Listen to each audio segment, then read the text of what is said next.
el príncipe de los predicadores, Charles Spurgeon. Narrado por Samuel Andrés Chaparro Sandoval.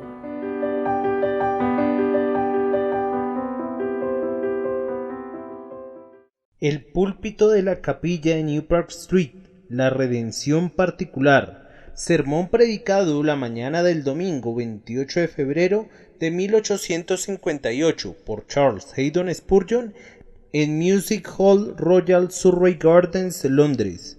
Como el Hijo del Hombre no vino para ser servido, sino para servir y para dar su vida en rescate por muchos. Mateo capítulo 20, versículo 28. Cuando recibí por primera vez la responsabilidad de ocupar este púlpito y de predicar en esta sala, mi congregación tenía la forma de una masa irregular de personas procedentes de todas las calles de esta ciudad que venían para escuchar la palabra. Se trataba simplemente de un evangelista que predicaba a muchos que no habían oído el evangelio anteriormente. Por la gracia de Dios ha ocurrido un cambio muy bendito y ahora, en vez de tener una multitud irregular que se reúne, mi congregación es tan permanente como la de cualquier otro ministro de la ciudad de Londres.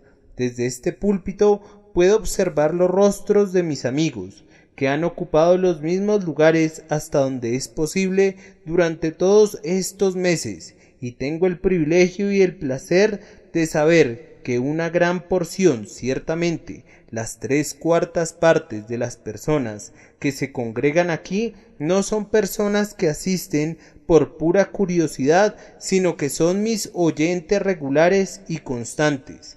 Y pueden observar que mi carácter también ha cambiado.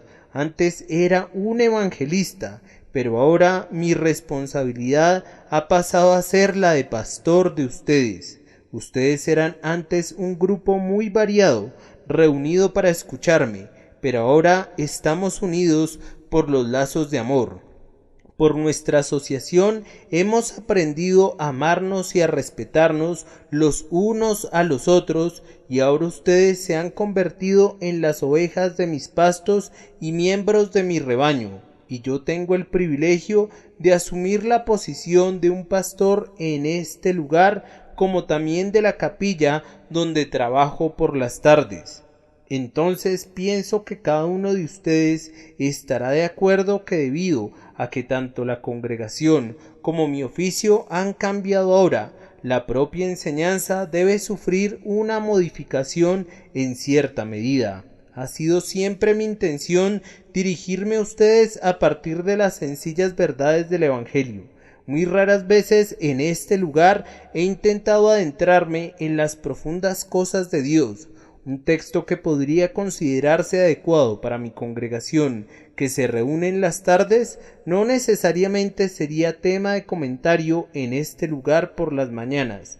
Hay muchas doctrinas elevadas y misteriosas que no he dejado de comentar en mi propia capilla, pero sobre las que no me he tomado la libertad de introducir aquí, pues los he considerado como un grupo de personas congregadas casualmente aquí para escuchar la palabra.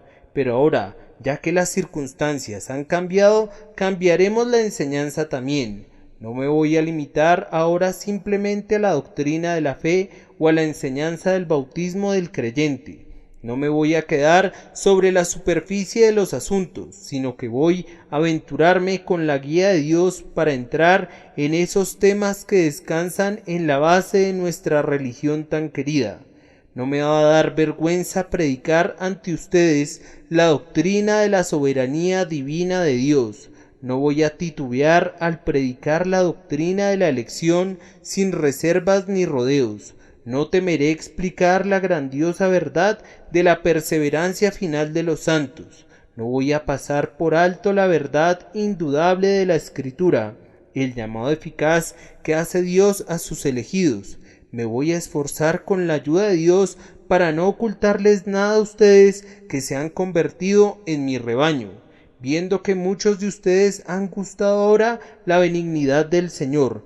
vamos a tratar de abarcar el sistema completo de las doctrinas de la gracia para que los santos puedan ser edificados y desarrollados en su más santa fe. Comienzo este día con la doctrina de la redención, para dar su vida en rescate por muchos. La doctrina de la redención es una de las doctrinas más importantes del sistema de la fe. Un error en este punto inevitablemente llevará al error a lo largo de todo el sistema de nuestra fe. Ahora, ustedes están conscientes que hay diferentes teorías de la redención. Todos los cristianos sostienen que Cristo murió para redimir, pero no todos los cristianos enseñan la misma redención. Tenemos diferencias en cuanto a la naturaleza de la expiación y en cuanto al plan de redención. Por ejemplo, el arminiano sostiene que Cristo, cuando murió, no murió con objeto de salvar a una persona en particular, y ellos enseñan que la muerte de Cristo en sí misma no garantiza más allá de toda duda la salvación de nadie.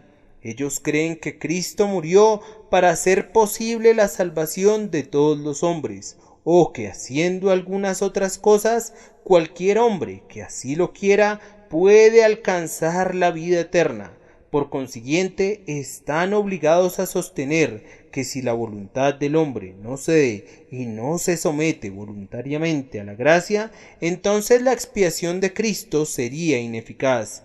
Ellos sostienen que no hay nada particular ni especial en la muerte de Cristo. Cristo murió, dicen ellos, tanto por Judas, que está en el infierno, como por Pedro, que se remontó al cielo. Ellos creen que para quienes han sido consignados al fuego eterno hubo una redención tan verdadera y real como para quienes se encuentran ahora ante el trono del Altísimo. Pero nosotros no creemos en nada de eso. Nosotros sostenemos que Cristo, cuando murió, tenía un objetivo en mente, y ese objetivo será cumplido con absoluta seguridad. Más allá de toda duda, nosotros medimos el propósito de la muerte de Cristo por su efecto. Si alguien pregunta, ¿cuál fue el propósito de Cristo al morir?, nosotros respondemos a esa pregunta por medio de otra. ¿Qué ha hecho Cristo o qué hará Cristo por medio de su muerte? Pues nosotros declaramos que la medida del efecto del amor de Cristo es la medida de su propósito. Nosotros no podemos engañar a nuestra razón, pensando que la intención del Dios Todopoderoso puede frustrarse, o que el propósito de algo tan grandioso como la expiación puede fallar por algo. Sostenemos, no tenemos miedo de decir lo que creemos, que Cristo vino a este mundo con la intención de salvar a una gran multitud, la cual nadie podía contar. Y creemos que como resultado de esto, cada persona por quien Él murió, sin ninguna sombra de duda, será limpiada de pecado y estará lavada en su sangre ante el trono del Padre. Nosotros no creemos que Cristo haya hecho una expiación eficaz por quienes están condenados para siempre. No nos atrevemos a pensar que la sangre de Cristo haya sido derramada jamás con la intención de salvar a quienes Dios sabía de antemano que no podían ser salvos, y algunos de ellos ya estaban en el infierno cuando Cristo, de acuerdo a la creencia de algunos hombres, murió para salvarlos. De esta forma, acabo de presentar nuestra teoría de la redención y de sugerir las diferencias que existen entre dos grandes grupos de la Iglesia que profesan la fe.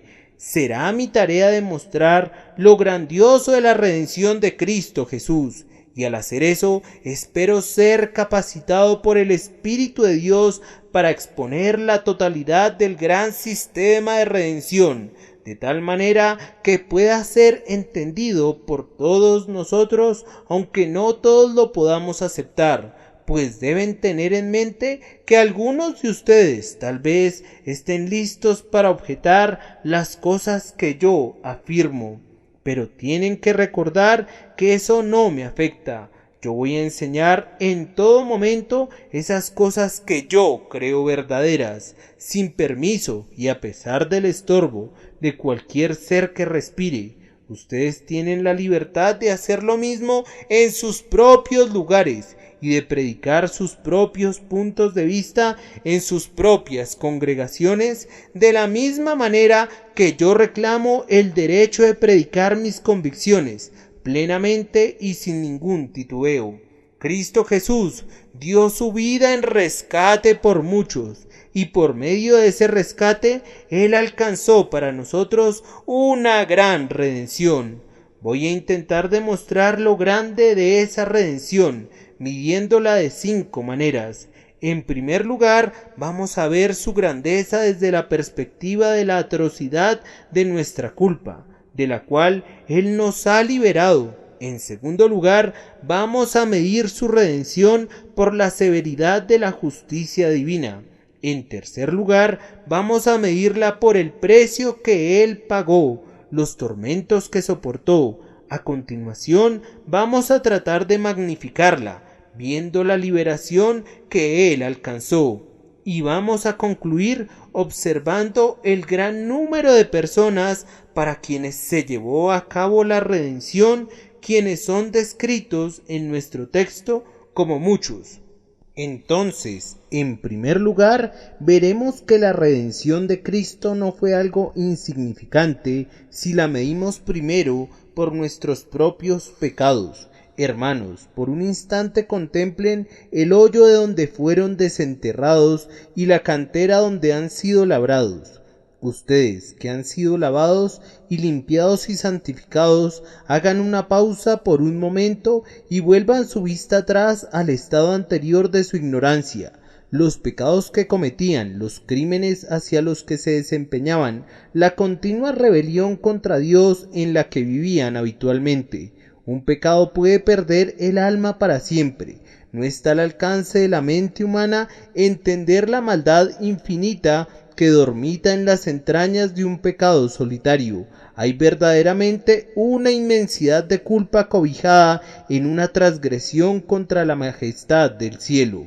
Entonces, si tú y yo hubiéramos pecado una sola vez, nada sino una expiación infinita en valor hubiera podido lavar jamás el pecado y hacer satisfacción por él.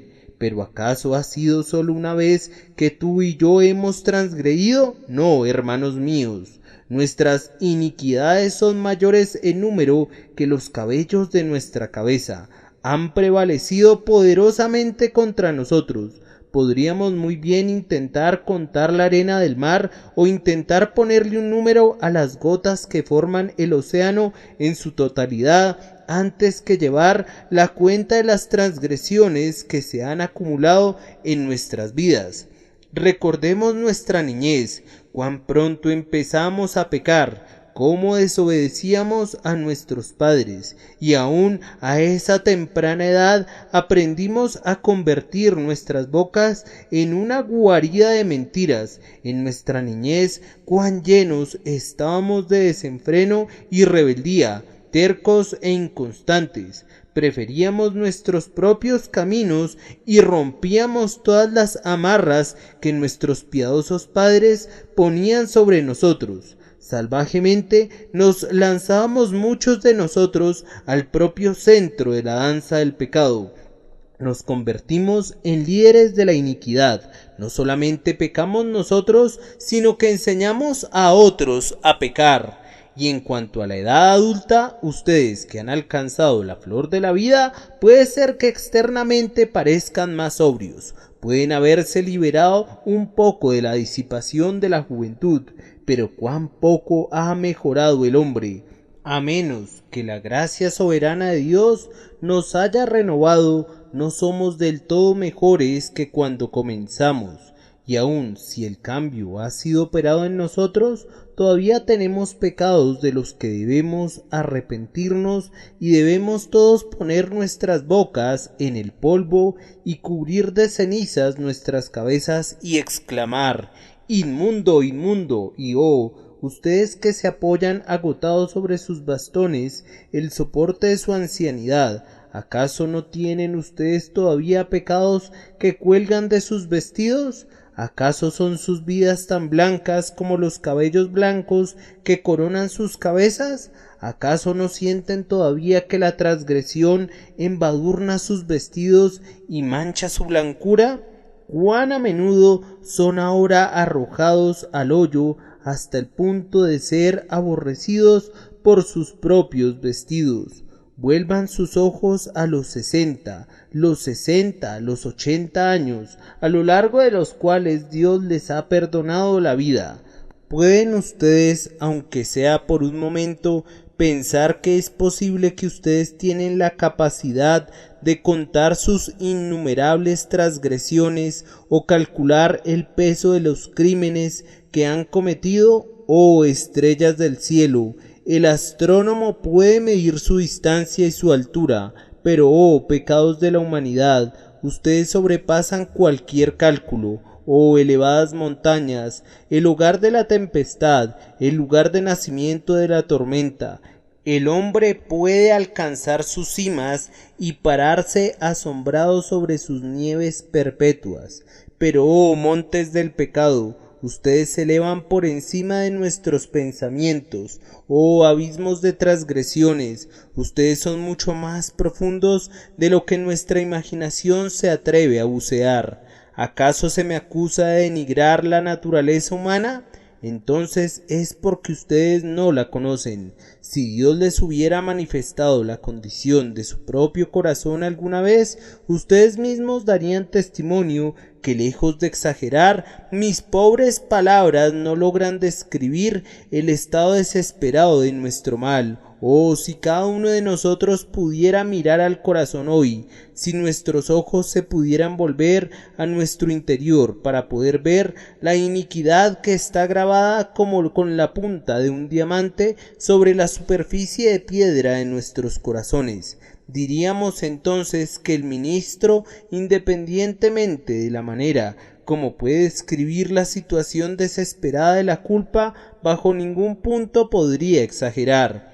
Cuán grande entonces, amados hermanos, debe ser el rescate de Cristo al salvarnos de todos estos pecados. Los hombres por quienes murió Jesús, cuando tienen fe, independientemente de cuán grande sea su pecado, son justificados de todas sus transgresiones, aunque se hayan entregado a cada vicio y a cada mal deseo que Satanás haya podido sugerirles y que la naturaleza humana podía llevar a cabo. Sin embargo, cuando creyeron, toda su culpa fue limpiada. Año tras año se han recubierto de oscuridad hasta que sus pecados se han convertido en una armadura, pero en un instante de fe, un momento triunfante de confianza en Cristo, la gran redención quita la culpa de numerosos años. Más aún, si fuera posible que todos los pecados que los hombres han cometido de pensamiento, de palabra o de obra,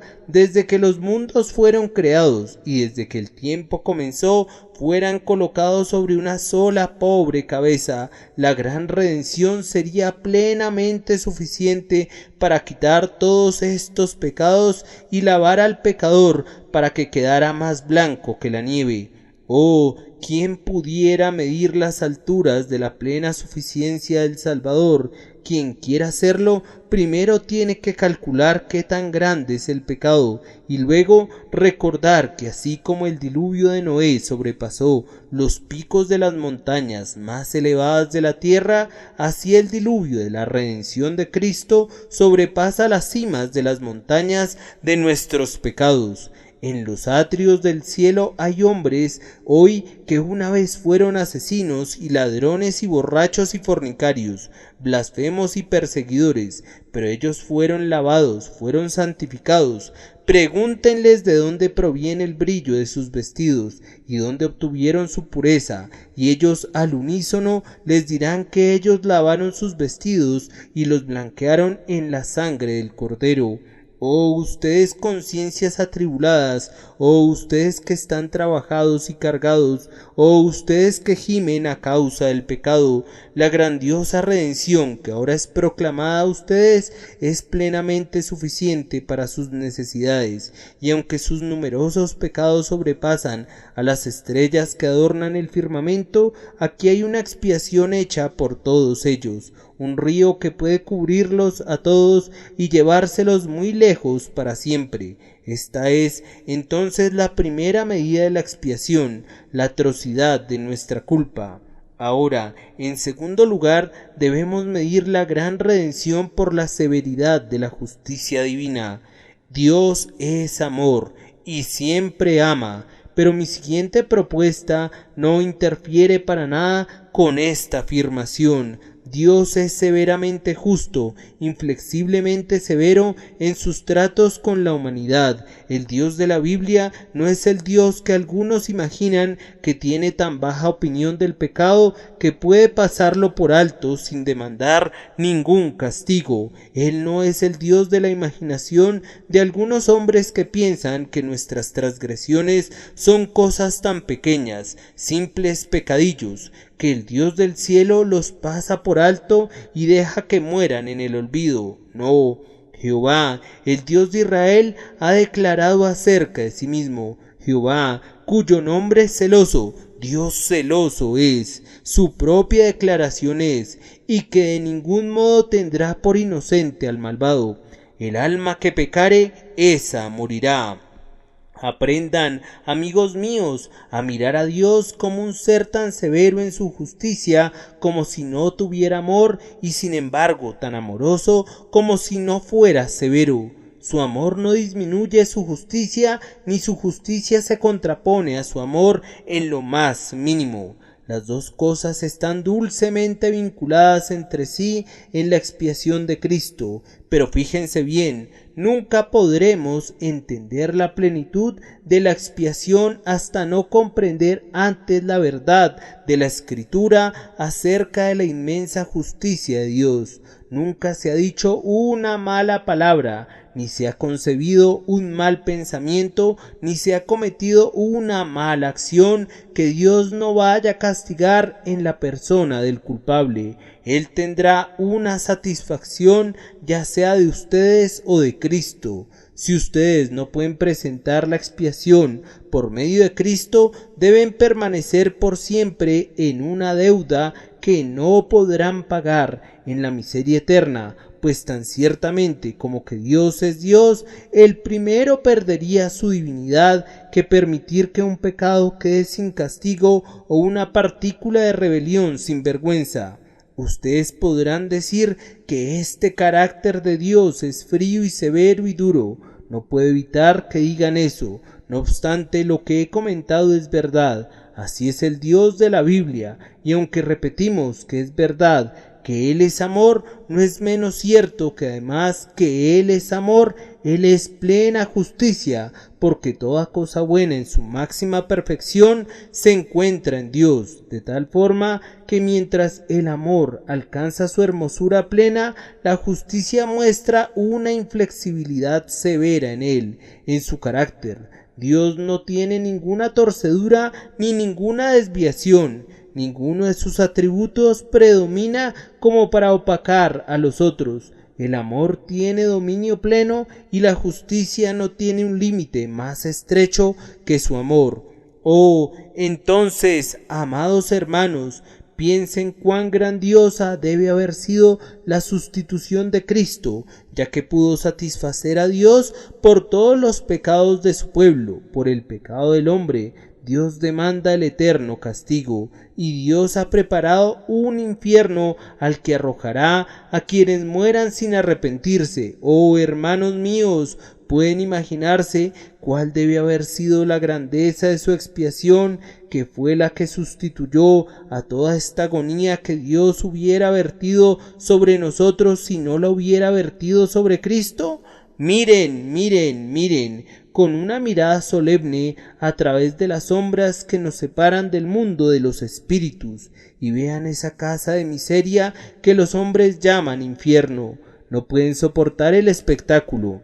Recuerden que en ese lugar hay espíritus que pagan por siempre a la justicia divina su deuda, pero aunque algunos de ellos han estado durante más de 4000 años quemándose en las llamas, no están más cerca de lograr pagar su deuda de lo que estaban cuando el castigo comenzó, y cuando hayan pasado 10.000 veces 10.000 años, no habrán hecho mayor satisfacción para Dios a causa de su culpa de lo que han hecho hasta este momento. Y ahora pueden apreciar el pensamiento de la grandeza de la mediación del Salvador al haber pagado sus deudas y haberlas pagado de una sola vez, de tal forma que no queda pendiente ningún saldo de esa deuda del pueblo de Cristo para con Dios, excepto una deuda de amor. El creyente no le debe nada a la justicia, aunque originalmente debía tanto que la eternidad no sería lo suficientemente larga para que permitiera pagar esa deuda. Sin embargo, en un instante Cristo lo pagó todo, de tal forma que el creyente está enteramente justificado de toda culpa y libre de todo castigo a través de la obra de Jesucristo. Piensen entonces cuán grande es su expiación viendo todo lo que ha hecho. Debo hacer una pausa aquí para exponer otro pensamiento. Hay momentos en los que Dios el Espíritu Santo muestra a los hombres en sus propias conciencias la severidad de la justicia. ¿Habrá aquí presente hoy alguien cuyo corazón ha sido cortado por un sentido de pecado? Una vez fue un hombre libre, un libertino, sin ninguna sujeción a nadie, pero ahora la flecha del Señor ha penetrado en su corazón y se encuentra sumido en una esclavitud peor que la de Egipto. Lo ve hoy y me dice que su culpa lo persigue por todas partes. El esclavo oscuro, guiado por la estrella polar, puede escapar de las crueldades de su amo y llegar a otra tierra donde pueda ser libre.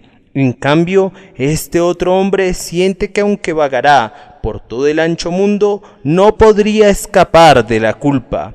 El que ha estado atado por muchas cadenas puede tener la esperanza de encontrar una sierra que la rompa y así quedar libre. En cambio, este hombre dice que ha intentado oraciones y lágrimas y buenas obras, pero aún así no puede liberar sus muñecas de las esposas que lo aprisionan.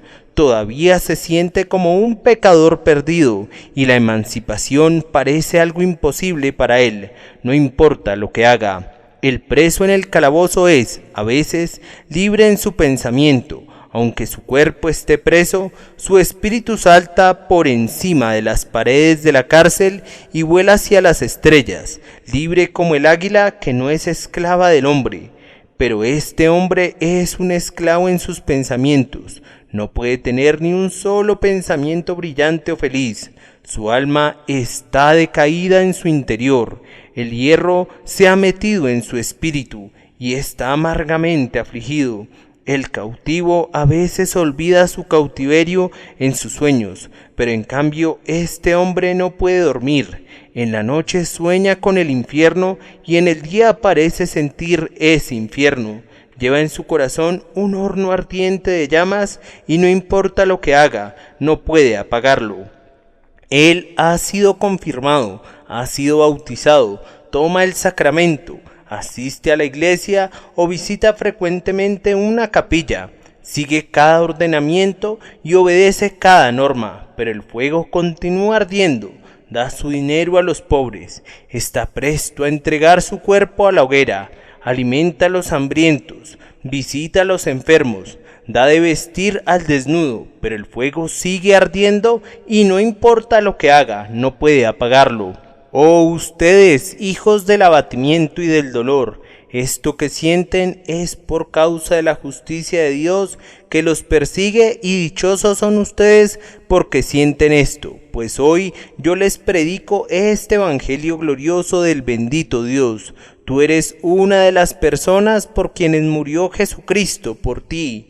Él ha satisfecho la justicia divina y ahora todo lo que tienes que hacer para obtener paz en tu conciencia es decir simplemente a tu adversario que te persigue: ten cuidado, mi amigo. Cristo murió por mí. Mis buenas obras no te detendrían, mis lágrimas no te apaciguarían. Ten cuidado. Allí está la cruz, allí está clavado mi Dios que sangra. Escucha su clamor de muerte, míralo morir. ¿No estás satisfecho ahora? Y cuando hayas hecho eso, tendrás la paz de Dios que sobrepasa todo entendimiento, que guardará tu corazón y tu mente por medio de Jesucristo tu Señor. Y entonces conocerás la grandeza de su expiación. En tercer lugar, podemos medir la grandeza de la redención por el precio que Él pagó. Es imposible que nosotros sepamos cuán grandes fueron los dolores que el Salvador soportó. Sin embargo, una mirada a ellos no dará una pequeñísima idea de la grandeza del precio que Él tuvo que pagar por nosotros. Oh Jesús, ¿quién podrá describir tu agonía? Que se reúnan en mí todos los manantiales, y habiten en mi cabeza y mis ojos, vengan nubes y lluvia. Mi dolor necesita de todos esos líquidos que la naturaleza ha producido, que cada vena absorba todo un río para alimentar mis ojos cansados de llanto, demasiado secos están, a menos que se liguen a nuevos conductos y suministros, que los humedezcan y reflejen mi conciencia. Oh Jesús, tú sufriste desde tu nacimiento, varón de dolores y experimentado en quebrantos. Tus sufrimientos recayeron sobre ti en una lluvia perpetua hasta la horrible última hora de tinieblas. Entonces ya no en una lluvia, sino en una nube, un torrente, una catarata de aflicción. Tus agonías se precipitaron sobre ti.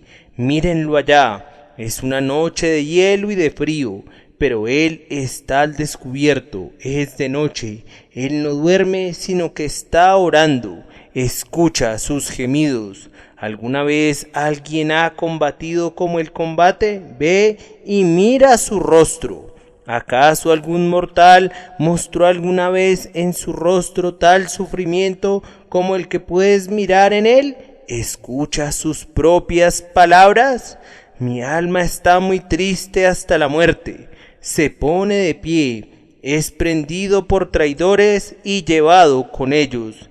Entremos al lugar donde acaba de estar en agonía. Oh Dios, ¿qué es esto que vemos? ¿Qué son esas manchas sobre el suelo? Es sangre.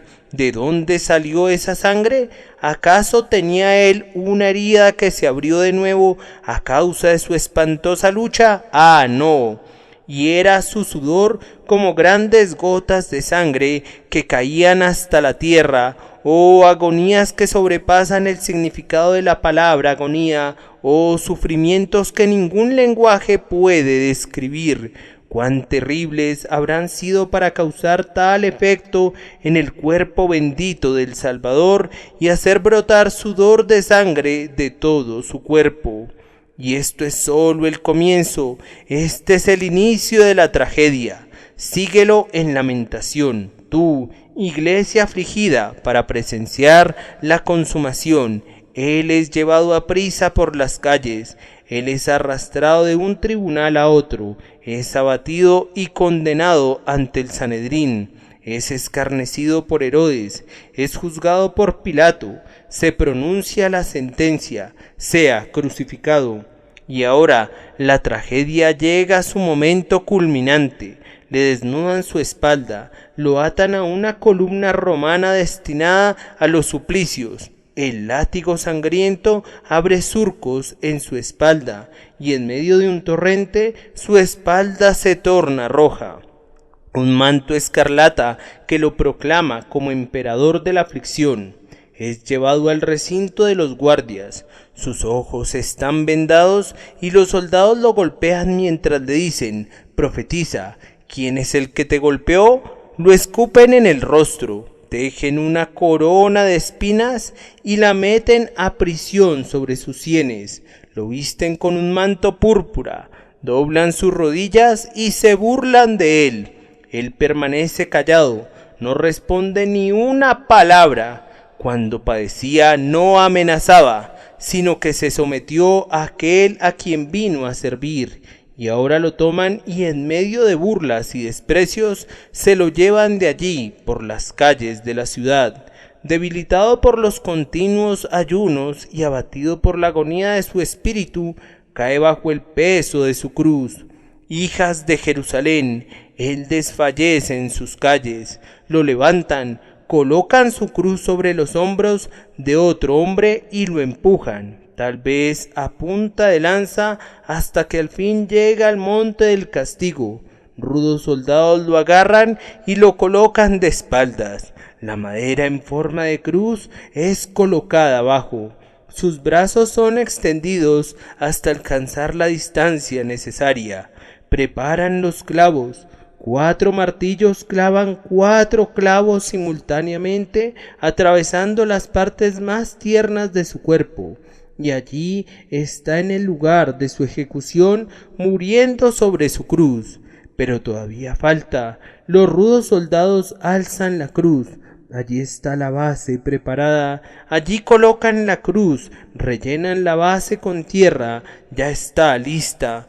Pero vean los miembros del cuerpo del Salvador, cómo tiemblan. Cada hueso ha sido dislocado cuando levantaron la cruz, cómo llora, cómo suspira, cómo solloza. Y más aún, escuchen cómo grita en agonía: Dios mío, ¿por qué me has desamparado? Oh sol, no me sorprende que hayas cerrado tu ojo para no ver más un hecho tan cruel. Oh rocas, no me maravilla que ustedes se hayan derretido, rompiendo sus corazones con simpatía. Cuando su creador murió, ningún hombre ha sufrido como sufrió este hombre. Aun la muerte misma cedió, pues muchos de los que estaban en sus tumbas se levantaron y vinieron a la ciudad. Esto, sin embargo, es lo externo.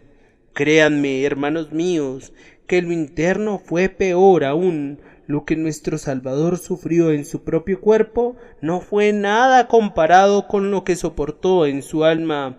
Ustedes no pueden imaginar, y yo tampoco no puedo ayudarles a imaginar lo que él soportó internamente. Supongan por un momento, para repetir una frase que he usado con frecuencia, supongan que un hombre ha ido al infierno. Supongan que su tormento eterno puede ser condensado toda en una sola hora, y luego supongan que puede ser multiplicado por el número de los salvos, que es un número que sobrepasa cualquier cálculo humano. Pueden ahora imaginarse el vasto cúmulo de miseria que habría habido en los sufrimientos de todo el pueblo de Dios si hubiese sido castigado por toda la eternidad. Y recuerden que Cristo tuvo que sufrir el equivalente a todos los infiernos de los redimidos.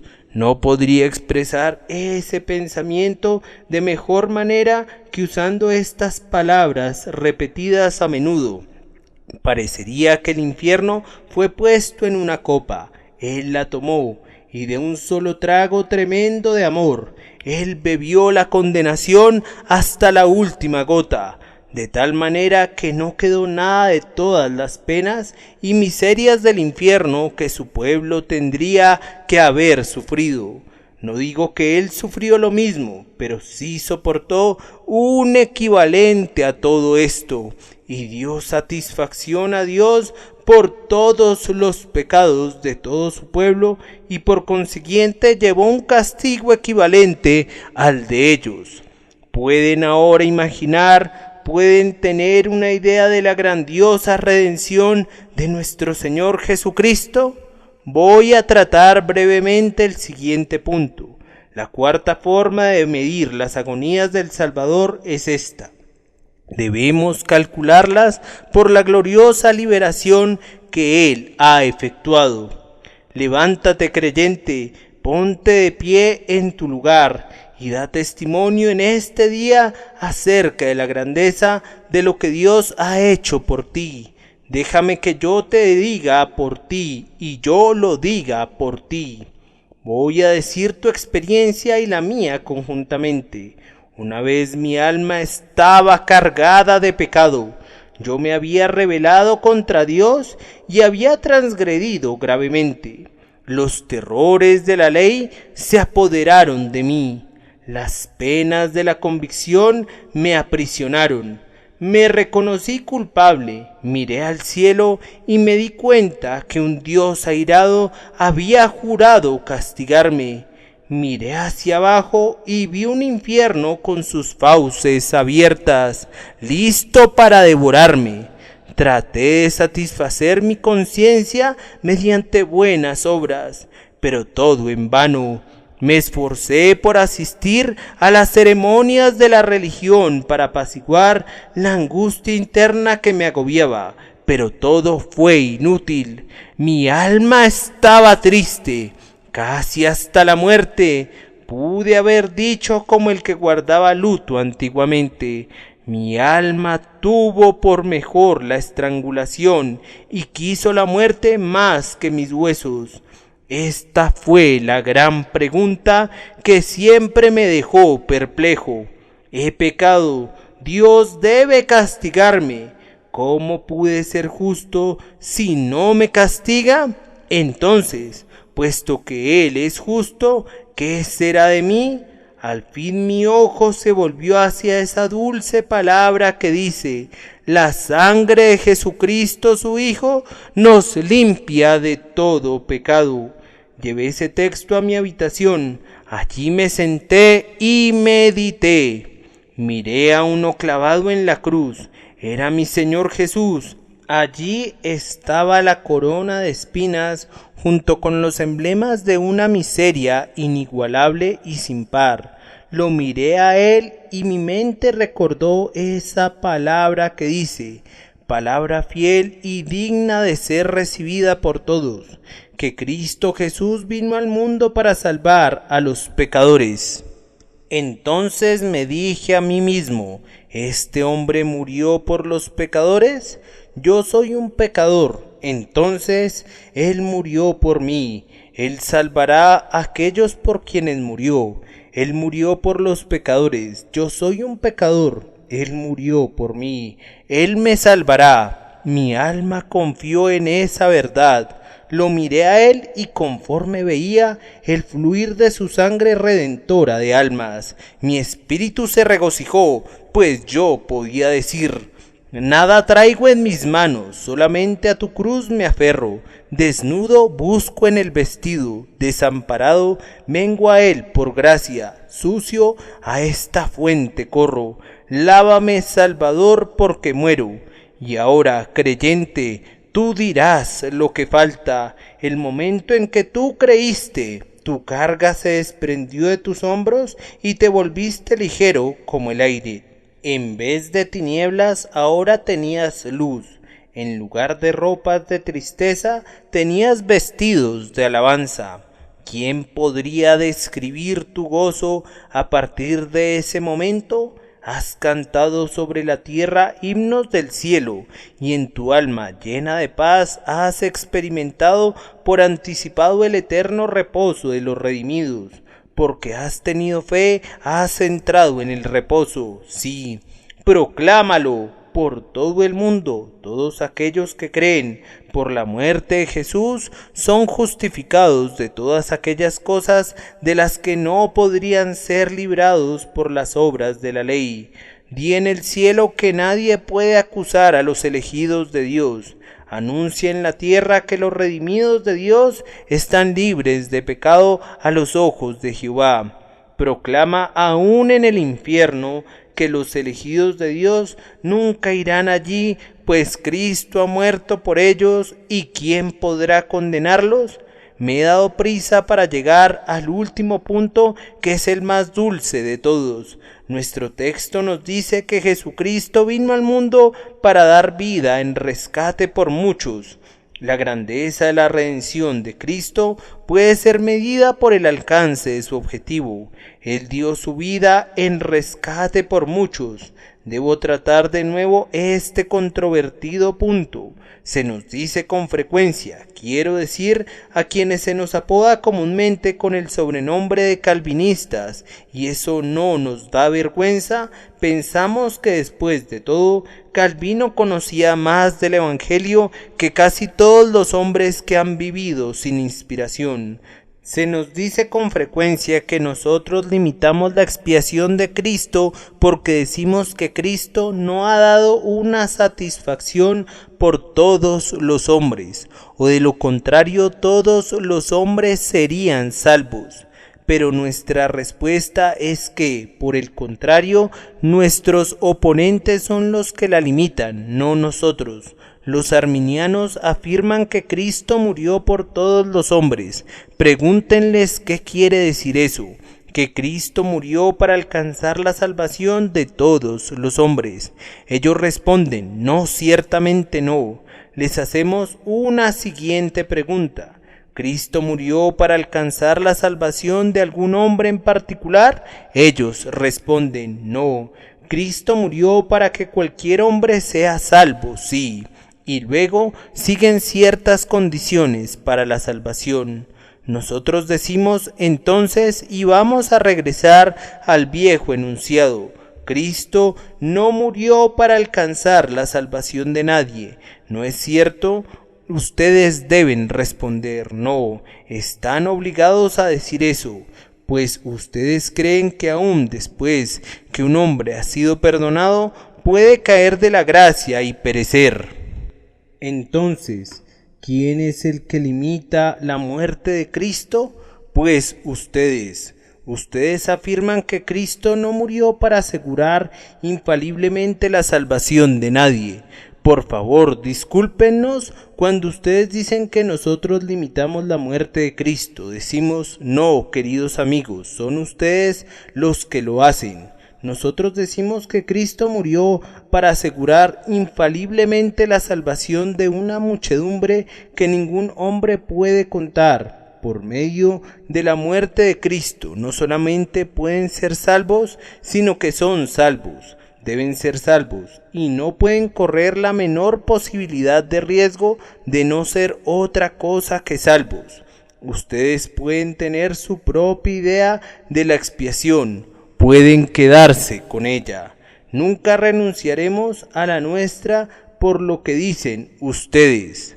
Ahora, amados hermanos, cuando escuchen a alguien que se ríe o se burla de una expiación limitada, le pueden responder esto.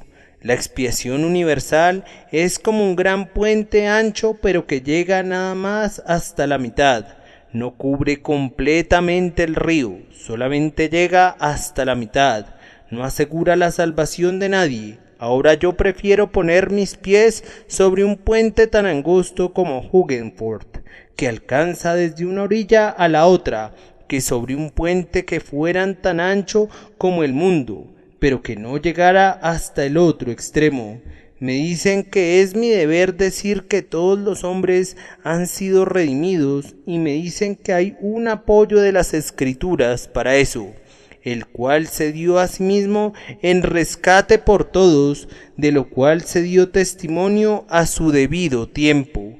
Ahora, eso parece ser un argumento muy bueno a favor de la otra cara de la pregunta. Por ejemplo, vean esto, mirad el mundo, se va tras él.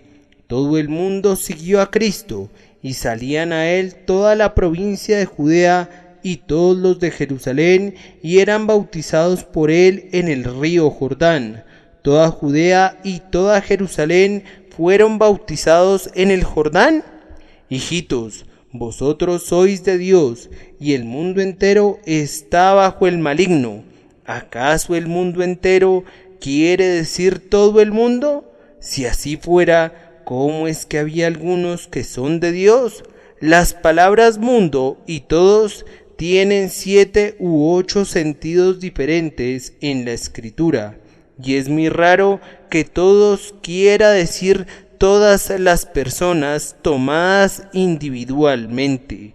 Las palabras son generalmente usadas para significar que Cristo ha redimido a algunos procedentes de diversos grupos, algunos judíos, algunos gentiles, algunos ricos, algunos pobres, y no ha restringido su redención ya sea a judíos o a gentiles. Sin embargo, haciendo a un lado la controversia, ahora voy a responder una pregunta. Dime entonces, amigo, ¿por quién murió Cristo? Si quieres responderme una o dos preguntas, yo te diré si murió por ti. ¿Necesitas un Salvador? ¿Sientes que necesitas un Salvador? ¿Estás consciente del pecado hoy? ¿Te ha enseñado el Espíritu Santo que estás perdido? Si es así, Cristo murió por ti y tú serás salvado. ¿Estás consciente el día de hoy que no tienes ninguna esperanza en el mundo sino solo en Cristo?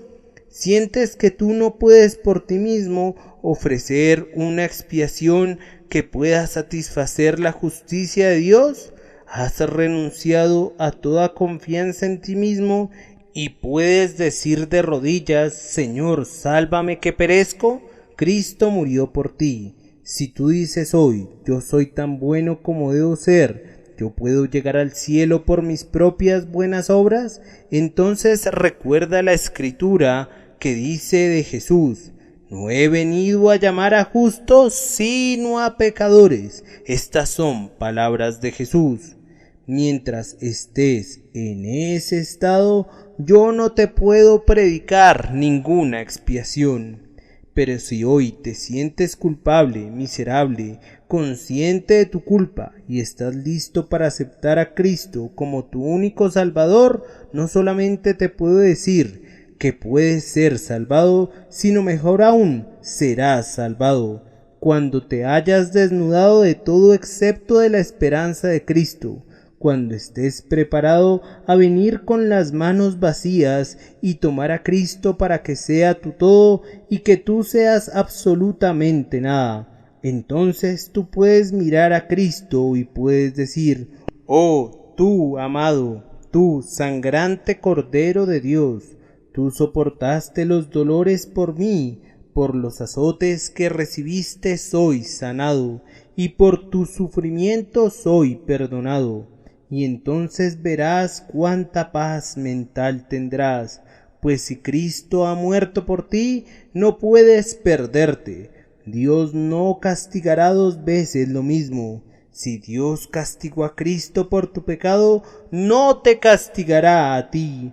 La justicia de Dios no puede exigir el pago dos veces, primero de la mano sangrante de la garantía y luego de la mía.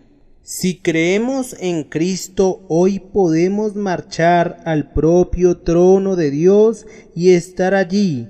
Y si se dijera: ¿eres culpable?, podemos responder: sí, culpables. Pero si preguntan: ¿qué tienes que responder acerca de que no debes ser castigado por tu culpa?, podemos responder: grandioso Dios, tu justicia y tu amor, ambos son la garantía que tú no nos castigarás por el pecado, pues ¿no castigaste a Cristo por nuestro pecado? ¿Cómo podrías tú ser justo? ¿Cómo podrías ser Dios del todo si castigas a Cristo el sustituto y luego castigas al hombre mismo después? Tu única pregunta es: ¿Cristo murió por mí? Y la única respuesta que tenemos es: palabra fiel y digna de ser recibida por todos, que Cristo Jesús vino al mundo para salvar a los pecadores. Puedes escribir tu nombre con el de los pecadores, no con los pecadores que usan ese nombre por cortesía, sino entre los que sienten verdaderamente pecadores y lo lamentan y se angustian y buscan misericordia a causa de eso. ¿Eres tú un pecador? Si lo sientes así, si lo reconoces así, si lo confiesas así, ahora eres invitado a creer que Jesucristo murió por ti, porque eres un pecador, y se te pide que te arrojes sobre esta grandiosa roca inconmovible y que encuentres seguridad eterna en el Señor Jesucristo.